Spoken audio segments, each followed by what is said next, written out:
है कि अक्रिय गैस की संयोजकता होती है, तो अक्रिय गैस की संयोजकता बच्चों शून्य होती है। अक्रिय गैस में बच्चों क्या होती हैं? आवर्त सारणी में बच्चों जो लास्ट का आपका 18वां समूह होता है, जो आपका 18वां समूह होता है बच्चों, इसमें अक्रिय गैसें रहती हैं।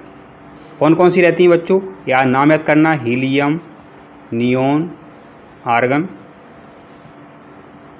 क्रिप्टॉन, जीनॉन और रेडॉन। ये आपको याद करनी है।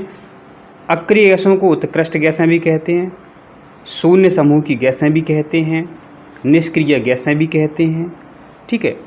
और बच्चों इनमें संयोजी इलेक्ट्रॉन नहीं होते, संयोजी इलेक्ट्रॉन नहीं होते, ध्यान देना, संयोजी इलेक्ट्रॉन नहीं होते।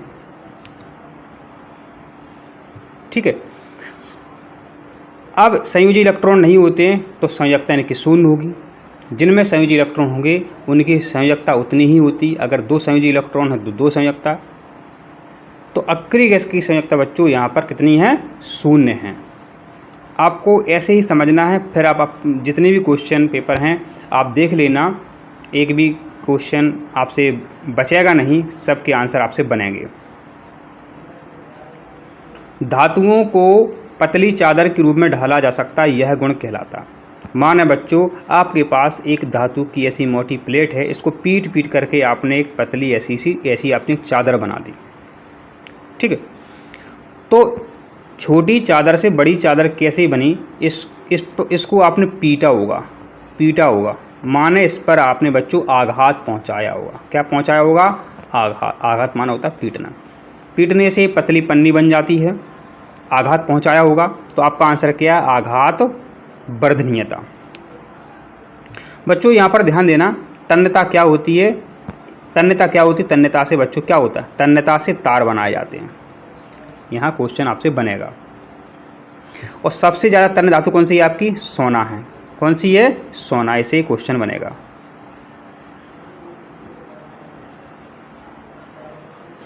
अब बच्चों आपके सामने प्रश्न है कि इनमें से माने जो आपके सामने जो ऑप्शन है, ए ऑप्शन है आपका, ये ऐसे ऑप्शन है, इनमें से किस अभिक्रिया में 2 तत्वों का संयोजन होता है? यहाँ देखो यह लिखा है 2 तत्वों का संयोजन होता है। संयोजन माने होता है जुड़ना या मिलना। संयोजन माने क्या होता है? जुड़ना या मिलना। अब बच्चों देखो संयोजन तो देखो बच्चों पहला जो आपका विकल्प है इसमें भी हो रहा है। देखो ये संयोजन हो रहा है, ये भी जुड़ रहे हैं। लेकिन उनने यहाँ लिखा है तत्वों का संयोजन। किसका? तत्वों का संयोजन। तो ऑप्शन में अपन देखते हैं सोडियम भी एक तत्व है और ऑक्सीजन भी एक तत्व है। ये तत्व हैं, ये यौगिक नहीं है बच्चों। देखो यहाँ पर देखो ये यौगिक है, ये भी यौगिक है, लेकिन जबकि ये सोडियम तत्व है या ऑक्सीजन तत्व है, दोनों आपस में मिलकर के सोडियम ऑक्साइड बना रहे। इसलिए बच्चों तत्वों का संयोजन किस में होगा? बी वाले ऑप्शन में होगा। तो आपका करेक्ट आंसर क्या है बच्चों? बी। और बच्चों ऐसे ही प्रश्न आएगा अपघटन अभिक्रिया, संयोजन अभिक्रिया। संयोजन माने जुड़ना और टूटना हो तो अपघटन। अब अपघटन पे इसके अलावा प्रश्न कभी बनता ही नहीं है। कैसा प्रश्न बनेगा? CaCO3 बाएं तरफ लिखा रहेगा और दाएं तरफ यह लिखे रहेंगे। माने CaCO3 माने कैल्शियम कार्बोनेट का विघटन होता है बच्चों, तो आपका कैल्शियम ऑक्साइड और कार्बन डाइऑक्साइड प्राप्त होती है, माने कलई बन जाती है आपकी जब इसको अपन गर्म करते हैं। तो आप समझ गए अच्छे से कि अपघटन का जब प्रश्न आएगा तो आपके सामने यही प्रश्न आपको और यही आपको उसमें देखने को मिलेगा। ठीक है। एक क्या बच्चों? एक कलई का सूत्र है, कैल्शियम ऑक्साइड है। आपको बच्चों पता है लोहा बनाया जाता बात्या भट्टी से, उसमें कैल्शियम ऑक्साइड का प्रयोग होता है। ध्यान देना। एक कल आप कहोगे सर आपने बताया नहीं, अगले क्वेश्चन मिलेंगे आपको बताया नहीं आपने, ऐसा कहोगे आप।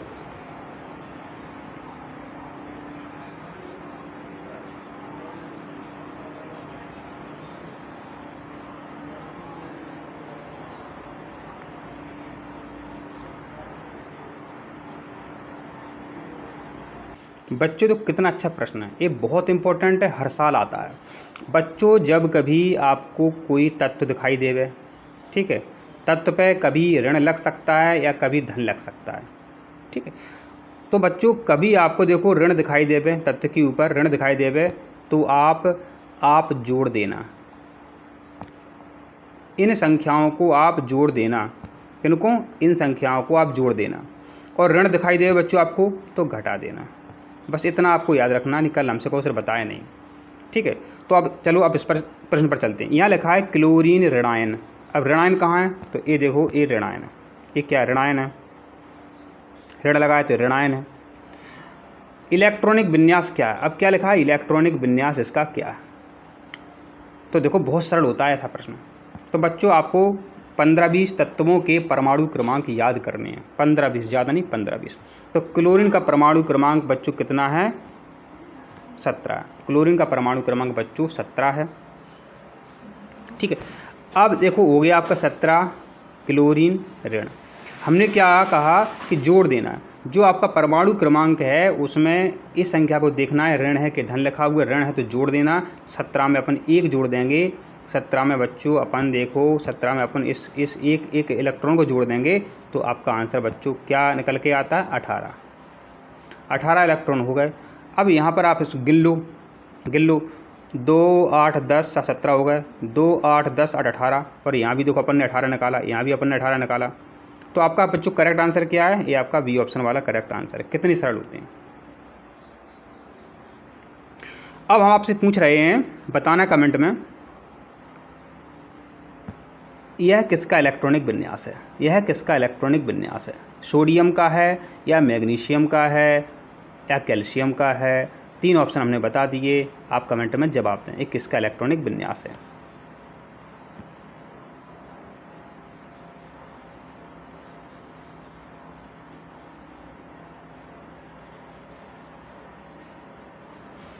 अब बच्चों आपके सामने प्रश्न है, क्या निम्न में से क्या हैबर प्रक्रिया में उत्प्रेरक, इंपॉर्टेंट है यहाँ पर ध्यान देना, उत्प्रेरक की भांति उपयोग में लाया जाता है। माने बच्चों जो हैबर विधि है आपकी, वो इस तरीके से होती है, नाइट्रोजन और हाइड्रोजन क्रिया करके अमोनिया बनाते हैं। क्या बनाते हैं? अमोनिया बनाते हैं। तो यहाँ बच्चों उत्प्रेरक लेते हैं, लोहा उत्प्रेरक लेते हैं और मोलिब्डेनम उत्प्रेरक वर्धक लेते हैं। ये आपको समीकरण याद करना चाहिए, कक्षा 11वीं में 12वीं में आपका ये समीकरण। तो ये क्या बच्चों? उत्प्रेरक है। तो हैबर विधि में क्या उत्प्रेरक लेते हैं? आयरन लेते हैं। अब हैबर विधि में पूछेंगे क्या बनाते हैं बच्चों? क्या बनाते हैं? अमोनिया बनाते हैं। हैबर विधि में उत्प्रेरक वर्धक क्या लेते हैं? मोलिब्डेनम लेते हैं उत्प्रेरक वर्धक। अब बच्चों ये पूछेंगे आपसे, इसको जब आप बैलेंस करते हैं तो इस तरीके से समीकरण निकल के सामने आता है। ये भी पूछेंगे बच्चों आपसे वो कि नाइट्रोजन और हाइड्रोजन किस अनुपात में लेते हैं? तो 1:3 के अनुपात में लेते हैं। नाइट्रोजन हाइड्रोजन 1:3 के अनुपात में वो लेते हैं, ध्यान दें।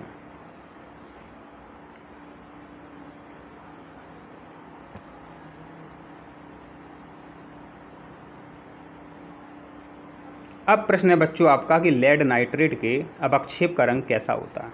लेड नाइट्रेट के अवक्षेप का रंग कैसा होता है? तो लेड नाइट्रेट के अवक्षेप का रंग जो है बच्चों पीला होता है। कैसा होता है? येलो होता है, पीला होता है।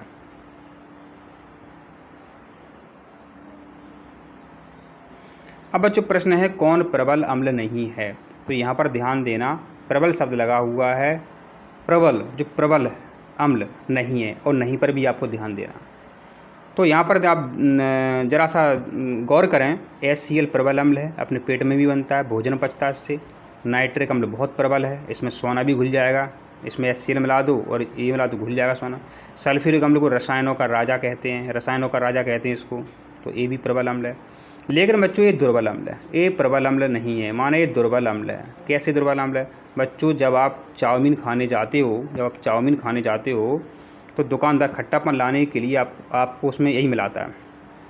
तो गांव की भाषा में इसका नाम बच्चों है विनेगर कह दो, या इसको अपन सिरका भी बोल सकते हैं बच्चों। तो आपका वो यही है, आपका क्या है? ये वाला है, ये विनेगर बोल दो, सिरका बोल दो, ये विनेगर है, सिरका है। इसका नाम बच्चों एसीटिक अम्ल है। इसका नाम क्या है? एसीटिक अम्ल। ये प्रबल नहीं है, दुर्बल है, ठीक है। और उसका IUPAC नाम भी पूछेंगे। तो बच्चों जब डबल ऐसा लिखा हो तो उसको OIC बोलते हैं। क्या बोलते हैं? OIC। अब 2 कार्बन है इसमें, 1 और 2, तो एथेनोइक, इसका नाम है एथेनोइक अम्ल। क्या सीखा अपन ने, इससे आउट नहीं जाएगा एसिटिक अम्ल पर। एसिटिक अम्ल का सूत्र पूछे तो ये आपका सूत्र हो गया। एसिटिक अम्ल को क्या कहते हैं, विनेगर कहते हैं। एसिटिक अम्ल को सिरका भी बोलते हैं। एसिटिक अम्ल का आईयूपीएसी नाम क्या है, एथेनोइक अम्ल, क्योंकि इसमें 2 कार्बन है, COO एथेनोइक अम्ल हो गया आपका, जो आपका सब कुछ हो गया इसमें।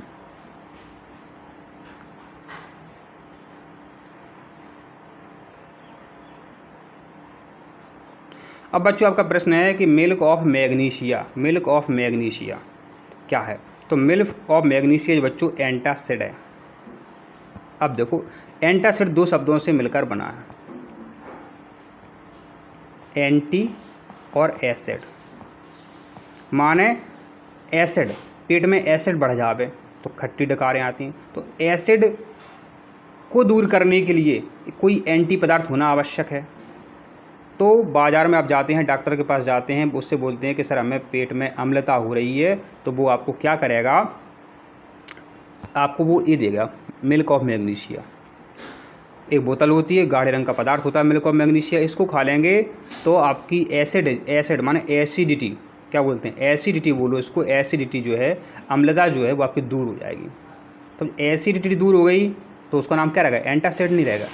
एंटी माने होता है उसका विरोधी, माने उसका विपरीत। तो एंटासिड जो है अम्लता दूर करने के काम में आता है। पूछा गया आपसे मिल्क ऑफ मैग्नीशिया, कभी वो ऐसा ही करेंगे, ऐसे लग देंगे एंटासिड है, 4 ऑप्शन रहेंगे, तो मिल्क ऑफ मैग्नीशिया आपका ऑप्शन में रहेगा। अच्छा एक और बात है, मिल्क ऑफ मैग्नीशिया आपका फार्मूला भी पूछ सकते हैं वो, तो क्या है आपका MgOH2। ये मिल्क ऑफ मैग्नीशिया का फार्मूला है, याद कर लो, MgOH2 ये आपका मिल्क ऑफ मैग्नीशिया का फार्मूला है।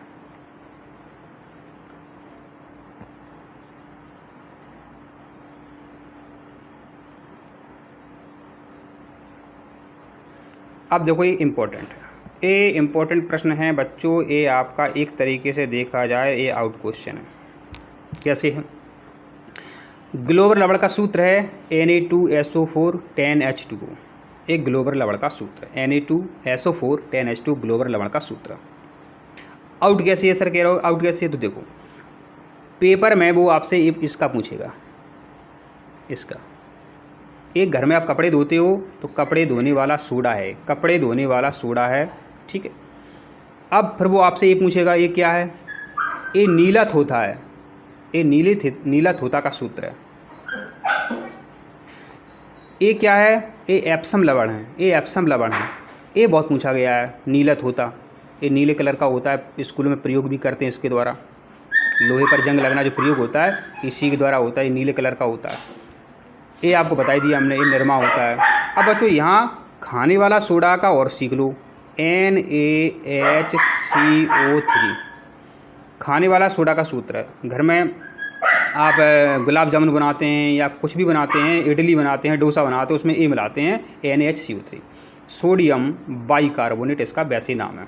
खाने वाला सोडा कहो या सोडियम बाइकार्बोनेट कहो, तो अपन ऐसे इसको याद कर सकते हैं। तो ग्लोबल लवण का सूत्र क्या है बताओ, सही सोचा आपने, Na2SO4 10H2O। प्रिय छात्रों आपका देखो ये प्रश्न जो है ये बड़ा कन्फ्यूज़न वाला है थोड़ा सा, कि किसे सोडा पाउडर के नाम से जानते हैं, किसे सोडा पाउडर के नाम से जानते हैं। तो आपका करेक्ट आंसर है बेकिंग सोडा, सोडा पाउडर माना बेकिंग सोडा। अब जो बेकिंग सोडा है बच्चों, इसको कई नामों से जाना जाता है, एक नाम नहीं कई नाम है, भूल जाओ, रट लो इसको, तो जो चीज़ें भूल जाते हैं उसको रट लो। बेकिंग सोडा माना बच्चों इसको कहते हैं खाने वाला सोडा, इसको अपन खा सकते हैं इसलिए इसका नाम है खाने वाला सोडा, इसको खा सकते हैं इसलिए नाम है खाने वाला सोडा। सूत्र क्या है, NaHCO3, ये खाने वाला सोडा हो गया, सोडियम बाइकार्बोनेट, ठीक है। धोने का सोडा का सूत्र जो है बच्चों अपन ने देखो भी सीख लिया है, धोने का सोडा का है। तो प्लास्टर ऑफ पेरिस भी पूछा जाता है, POP। ब्लीचिंग पाउडर भी पूछा जाता है, ब्लीचिंग पाउडर का पता है आपको, बता दें क्या, आपकी इच्छा हो तो। ब्लीचिंग पाउडर का है आपका CaOCl2, ये ब्लीचिंग पाउडर का सूत्र है, CaOCl2। तो बच्चों अपन यहाँ बात कर रहे थे कि सोडा पाउडर को किस नाम से जानते हैं, बेकिंग सोडा के नाम से जानते हैं, खाने वाला सोडा के नाम से जानते हैं। सूत्र अपन ने याद भी कर लिया है। अब बच्चों यहाँ लिखा हुआ है कि नोबल धातुएँ, नोबल धातुएँ मानो उत्कृष्ट धातुएँ, माने जिनमें जंग नहीं लगती है, किस में घुल जाती हैं? तो बच्चों वो घुल जाती हैं आपकी एक्वा रेजिया में। दुनिया में कोई भी अकेला एक द्रव पैदा नहीं हुआ है बच्चों जो इसको घोल देवे, माने जो गोल्ड को घोल देवे, जो सोने को घोल देवे, सोने को गला देवे, कोई भी विश्व में अकेला पैदा नहीं हुआ। जब दो लोग मिल जाते हैं, कौन कौन मिल जाते हैं आप कहोगे? तो देखो 3 HCl की बोतलें मिल जाएं, एक बोतल मिल जाए HNO3 की, 3 भाग सांद्र HCl की हों और 1 भाग HNO3 हो, इन दोनों को मिला दो, एक बोतल में भर लो और उसमें जो सोना है या अन्य धातुएं वो गल जाती हैं। तो आपने क्या सीख लिया यहाँ पर कि जो नोबल धातुएं हैं वो किस में घुल जाती हैं? एक्वा रेजिया में घुल जाती हैं। अच्छा, एक्वा रेजिया को और किस नाम से जानते हैं? अम्लराज। एक्वा रेजिया को अम्लराज के नाम से भी जानते हैं। अब बच्चों आपका प्रश्न है उपसर्ग, जो एल्डिहाइड का नाम लिखते समय उपयोग में लाया था। एल्डिहाइड का नाम लिखते समय नाम जब IUPAC नाम बनाते हैं तो लिखते हैं। तो बच्चों एल्डिहाइड का जब IUPAC नाम बनाते हैं तो अपन उसमें अल जोड़ते हैं। क्या जोड़ते हैं? अल। ये बहुत इंपॉर्टेंट है। कैसे है? एक एल्डिहाइड का हम फार्मूला लिख रहे हैं CH3CHO, ठीक है। इसका नाम क्या है? एथेनल, क्योंकि 2 कार्बन है तो इसका नाम बच्चों क्या हो जाएगा? एथेनल, ठीक है, एथेनल। ठीक, ये सीख गए आप। एल्डिहाइड में सीख गए आप, एल्डिहाइड के लिए सीख गए आप। अब बच्चों ऑल किस में जुड़ता है? तो बच्चों ऑल जुड़ता है एल्कोहल के लिए, दारू के लिए। ऐसे दारू का एक फार्मूला है C2H5OH, इसका नाम क्या है? एल्कोहल। तो इसका नाम क्या हो जाएगा? एल्केनॉल, एथेनॉल हो जाएगा। क्या हो जाएगा? एथेनॉल। इसका नाम हो जाएगा सही से नहीं लिखती है मोबाइल में तो आप देखें, एथेनॉल। ये इसका हो जाएगा एल्कोहल के लिए, जिसमें बच्चों OH जुड़ा हो। ध्यान दें, जिसमें OH जुड़ा हो उसके लिए अपन IUPAC नाम में क्या लिखेंगे? ऑल लिखेंगे, ऑल, एथेनॉल, ऑल। आ रहा है?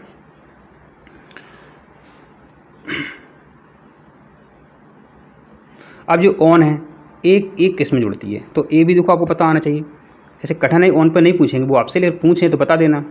ये है बच्चों एक फार्मूला CH3COCH3, एसीटोन है।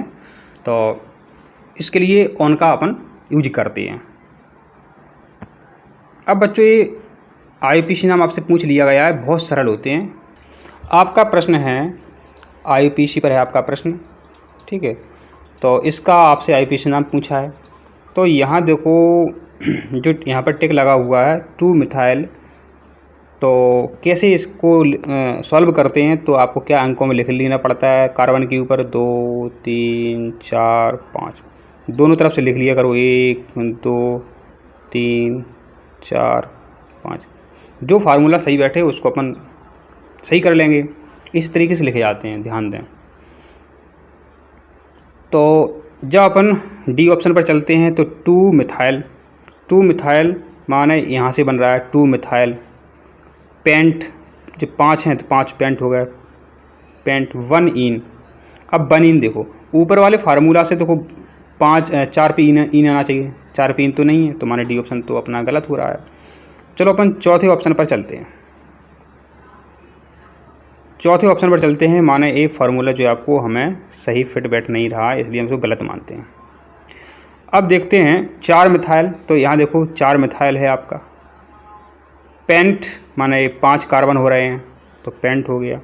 1 इन माने 1 के बाद देखो एक डबल बॉन्ड लगा है तो 1 इन हो जाएगा। तो मेरे हिसाब से इसका आंसर जो है B करेक्ट आंसर है।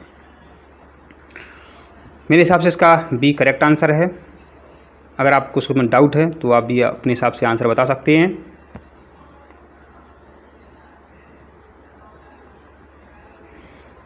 अब आपका बच्चों प्रश्न है एथेनोइक अम्ल का जल के साथ तनु विलयन कहलाता है। तो बच्चों देखो कितना सरल प्रश्न है, अभी आपको कठिन लग रहा होगा।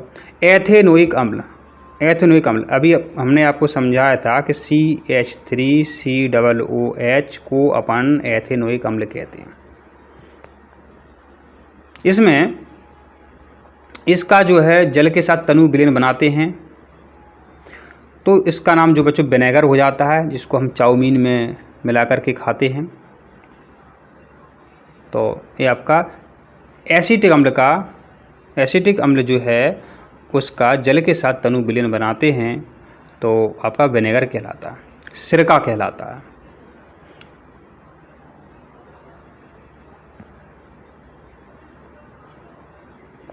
अब बच्चों आपका ये प्रश्न जो है बहुत इंपॉर्टेंट है और सरल भी बहुत है।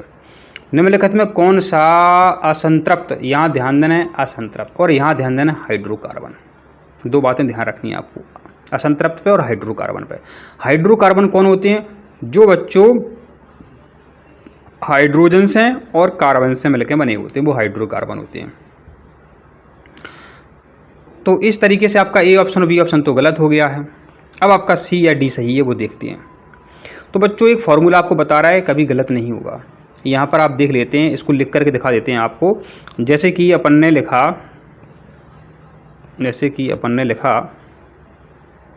C2H6, तो 2 दूनी 4 प्लस 2 जोड़ने पर आंसर आना चाहिए। पहले 2 बार गुणा करेंगे और 2 जोड़ेंगे। C3H8 में देखो 3 दूनी 6 और 2 8, माने सही सूत्र है। तो C3H8 माने 3 दूनी 6 प्लस 2, 3 दूनी 6 2 8 बराबर 8 आ रहा है। और हाइड्रोजन में देखो आपके 8 लिखे हुए हैं। अपन अब देखो सी ऑप्शन पर चलते हैं। C3H6 लिखा हुआ है, C3H6 लिखा हुआ है, गलत लग रहा है। 3 दूनी 6 प्लस 2, 3 दूनी 6 2 8 आ रहा है उत्तर, जबकि यहाँ 6 लिखा हुआ है, माने ये आपका असंतृप्त है। अगर ऐसा लिखा होता C3H8 तो ये आपका संतृप्त होता। हमने आपको क्या बताया, आपको फार्मूला यूज करना है, जो कार्बन है आपके 2 का गुणा करना है और 2 जोड़ना है। अगर ऐसा करने पे हाइड्रोजन की संख्या आ जाए तो आपका वो आंसर आपका करेक्ट है। तो सी आपका जो ऑप्शन है यहाँ इस प्रश्न के हिसाब से वो आपका सही है, असंतृप्त है। संतृप्त पूछ ले में तो सी जो कार्बन है इसका 2 बार गुणा करो, 2 जोड़ो, फिर उतनी संख्या में हाइड्रोजन मिल जाए, वो संतृप्त कहलाता। ध्यान रखना, इंपॉर्टेंट प्रश्न है, इस पर हमेशा प्रश्न आता है। अब ये आपका प्रश्न है, इसको देखते हैं, कठिन प्रश्न है। कौन से अभिकर्मक प्राथमिक एल्कोहल को कार्बोक्सिलिक अम्ल में बदलते हैं? तो मेरे हिसाब से इसका आंसर जो है आपका बी ऑप्शन सही है, KMnO4 और सोडियम हाइड्रोक्साइड। जब ऑक्सीकरण वाली बात आ जाए बच्चों तो आपको आंसर लगाना है KMnO4 वाला आंसर, पोटेशियम परमैंगनेट वाला आंसर आपको सही करना है। ये बहुत अच्छा अभिकर्मक है KMnO4, प्रयोग आपने किए होंगे इस पर काफ़ी स्कूल में, ग्लिसरीन से, और इसके द्वारा आप आग लगाते हैं। ये वो यही प्रयोग है KMnO4 वाला। अब बच्चों आपके सामने जो प्रश्न है इसको देखते हैं, बहुत अच्छा प्रश्न है, इसको हम और समझाएंगे आपको अभी। तो यहाँ पर प्रश्न है कि एल्काइन का सामान्य सूत्र है। तो एल्काइन का सामान्य सूत्र जो है आपका यह है। इसको हम पुरानी वीडियो में समझा चुके हैं तो ज़्यादा नहीं समझाएंगे, आपको ध्यान देना। तो हमने लिख दिया आपका एल्केन लिख दिया, फिर हमने लिख दिया एल्कीन लिख दिया, और हमने लिख दिया एल्काइन लिख दिया। ठीक है, तो जो आयन है इसमें -2 आता है, हम पुरानी वीडियो में समझा चुके हैं, तो उसको आप देख लेना। तीनों फार्मूले आपको याद करना है, एल्केन का, एल्कीन का और एल्काइन का। डायरेक्ट फार्मूला ही पूछ लेते, चलो बता देते हैं आपको। तो बच्चों जो आपका यहाँ पर दिख रहा है, ये दिख रहा है, ठीक है, ये आपका एल्केन का है, रट लो, CnH2n+2। एल्कीन का कौन सा बच्चों? ये आपका एल्कीन का है, इसको भी याद कर लो। और एल्काइन का अपन ने बता ही दिया है। प्रश्न है आपका, यौगिक जिनका आणविक सूत्र समान है परंतु संरचनात्मक सूत्र भिन्न हैं कहलाते हैं आइसोमर, माने समावयवी। माने सीधी सीधी बात है, जब संरचना सूत्र समान हैं समावयवी, संरचना नहीं गलत बोल गया, संरचनात्मक सूत्र भिन्न हैं, आणविक सूत्र समान है तो समावयवी। माने आणविक सूत्र समान दिखें आपको, आणविक सूत्र समान दिखें तो समावयवी कहते हैं।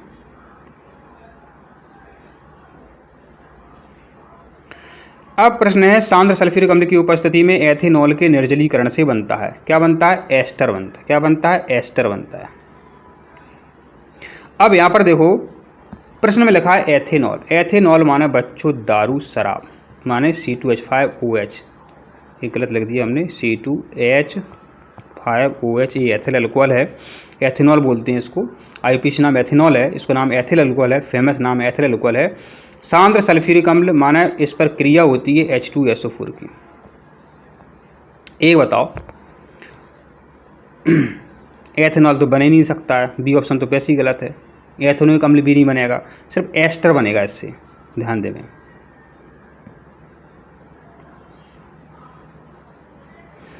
अब ये प्रश्न बहुत इंपॉर्टेंट है, इस पे हमेशा प्रश्न आएगा और आता है।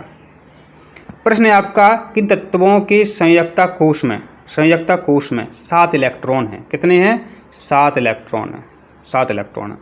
तो बच्चों जो हेलोजन होते हैं, ये बच्चों हेलोजन जो होते हैं ये 17वें समूह के तत्व हैं, जैसे कि फ्लोरीन, क्लोरीन, ब्रोमीन, आयोडीन और एस्टेटिन, ये 17वें समूह के तत्व हैं। तो बच्चों यहाँ पर आपको 7 अंक दिख रहे हैं, तो यही संयोजकता होती है।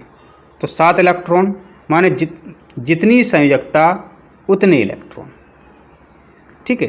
तो कौन? संयोजकता कोश की बात हो रही। तो संयोजकता कोश में बच्चों 7 इलेक्ट्रॉन हैं, किसमें? 17वें समूह में। किसमें? 17वें समूह में। और ये 17वें समूह के आपके ये तत्व दिख रहे हैं, इनको हेलोजन कहते हैं। इनको क्या कहते हैं? इनको हेलोजन कहते हैं। नाम क्या है? Fluorine, chlorine, bromine, iodine, एस्टेटिन। और ध्यान देना, जब बच्चों समूह में ऊपर से नीचे की ओर चलते हैं तो परमाणु का आकार बढ़ता है। ध्यान देवें, जब समूह में ऊपर से नीचे की ओर चलते हैं तो परमाणु का आकार बढ़ता है, विद्युत ऋणात्मकता घटती है। परमाणु का आकार बढ़ता है और विद्युत ऋणात्मकता घटती है, ये आपको यहाँ ध्यान रखना है।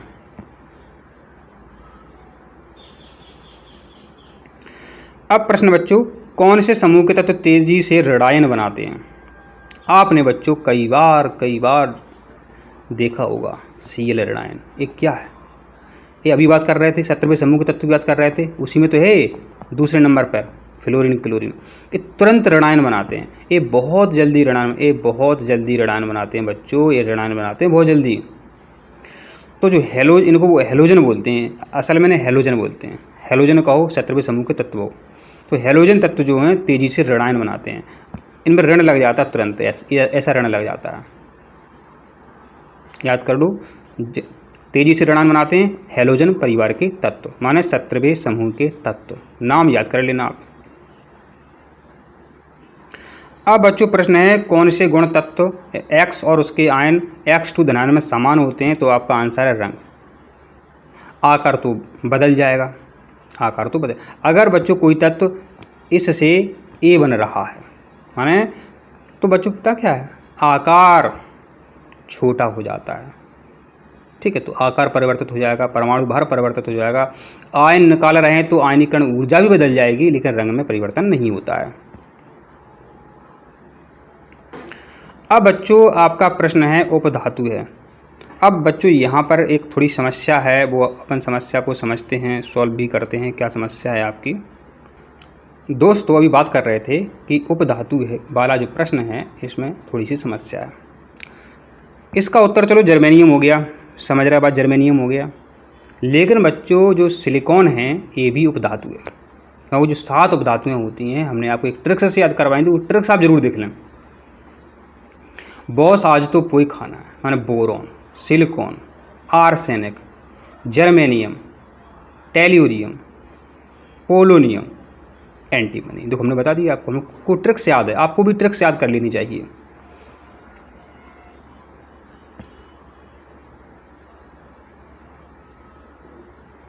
अब देखो आपका ये प्रश्न है, बहुत कठिन है और बहुत सरल है।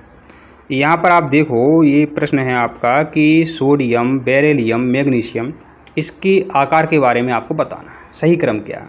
तो बच्चों एक बताओ, समूह में ऊपर से नीचे की ओर जाते हैं तो परमाणु का आकार बढ़ता है, आपको बताया हमने। तो जो दूसरा समूह तत्व है उसमें लिखा है, उसमें है पहला बेरिलियम है, दूसरा मैग्नीशियम है, फिर कैल्शियम है। अब कैल्शियम तो हम जाना नहीं है, तो ऊपर से नीचे की ओर जाते हैं तो परमाणु का आकार बढ़ता है, माने बेरिलियम से बड़ा आपका मैग्नीशियम है। ये थोड़ा देखो आपने समझ लिया, बेरिलियम से बड़ा मैग्नीशियम है। तो ये देखो मैग्नीशियम बेरिलियम से पहले किस ऑप्शन में लिखा हुआ है? मैग्नीशियम बेरिलियम से पहले इसमें ऑप्शन में नहीं है। यहाँ देखो मैग्नीशियम जो है बेरिलियम से पहले है, तो आपका करेक्ट आंसर क्या है? बी ऑप्शन आपका करेक्ट आंसर है। ऐसे ही आपको आंसर्स करने हैं सभी सही। अब बच्चों यहाँ पर ध्यान देना, प्रश्न है हैलोजन में सबसे कम विद्युत ऋणात्मकता किसकी होती है? तो देखो जो तत्व थे हमने आपको बताए थे, तो हमने क्या बोला था? समूह में ऊपर से नीचे की ओर जाते हैं तो परमाणु का आकार बढ़ता है, लेकिन विद्युत ऋणात्मकता घटती है, बोला था। यही देखो लिखा हुआ है यहाँ पर कि विद्युत ऋणात्मकता कम किसकी है? कम किसकी है? जो तत्व यहाँ पर होगा लास्ट में वो उसकी कम होगी, माने सबसे लास्ट में आयोडीन है तो इसकी विद्युत ऋणात्मकता सबसे कम है। और सबसे अधिक विद्युत ऋणात्मक फ्लोरीन है। हर साल प्रश्न आता है बच्चों, याद कर लो, हमारी सलाह मानो, याद कर लो, सबसे अधिक विद्युत ऋणात्मकता फ्लोरीन की है। एक प्रश्न और बनेगा क्लोरीन से कि क्लोरीन के बारे में बताओ। सबसे अधिक इलेक्ट्रॉन बंधुता क्लोरीन की होती है, सबसे अधिक इलेक्ट्रॉन बंधुता क्लोरीन की होती है।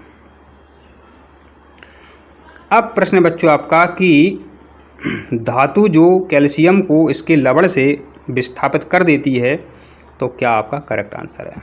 तो बच्चों इसका करेक्ट आंसर आपका कैल्शियम। पोटेशियम कैसे है? आपने सक्रियता श्रेणी देखो याद करी होगी। पोटेशियम नहीं, सबसे पहले क्या है? सबसे अधिक क्रियाशील पहले हमने कहा पास के में हो, माने आप जो परीक्षा दे रहे हो पास के में हो जाएगा। माने पहले आएगा आपका पोटेशियम, फिर आएगा साथ से सोडियम, और कैसे याद आएगा? कैल्शियम। पास के में होंगे आप, ठीक है। तो सबसे अधिक सक्रिय पोटेशियम होता है, फिर सोडियम, फिर कैल्शियम। तो ऑप्शन में देख लो पोटेशियम सबसे ज़्यादा सक्रिय है, देखो यहाँ पे। तो आपका पोटेशियम आपका करेक्ट आंसर है।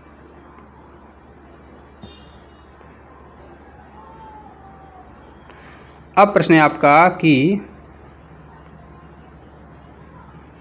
कौन सा यौगिक बात्य भट्टी में फ्लक्स की तरह लेते हैं? तो आपका यहाँ करेक्ट आंसर है कैल्शियम ऑक्साइड।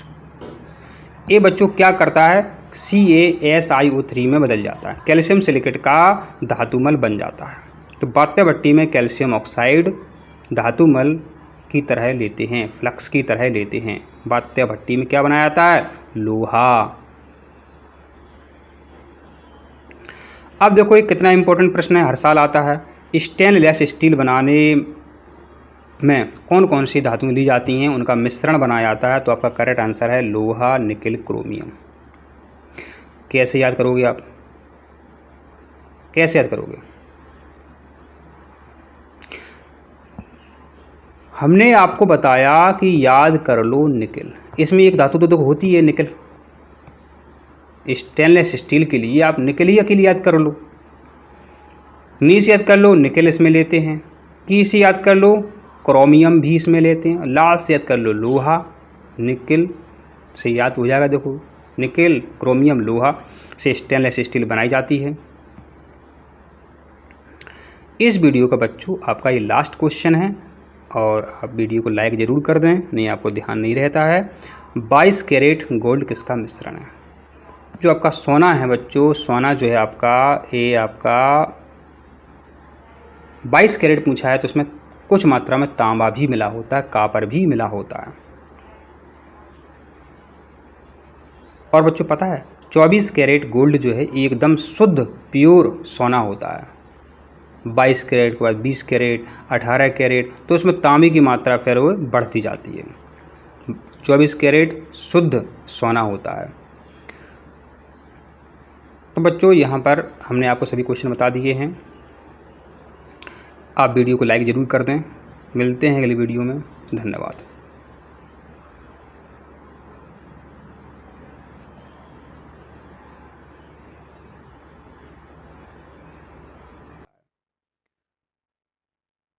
तो बच्चों, यहाँ पर हमने आपको सभी क्वेश्चन बता दिए हैं। आप वीडियो को लाइक ज़रूर कर दें। मिलते हैं अगली वीडियो में। धन्यवाद।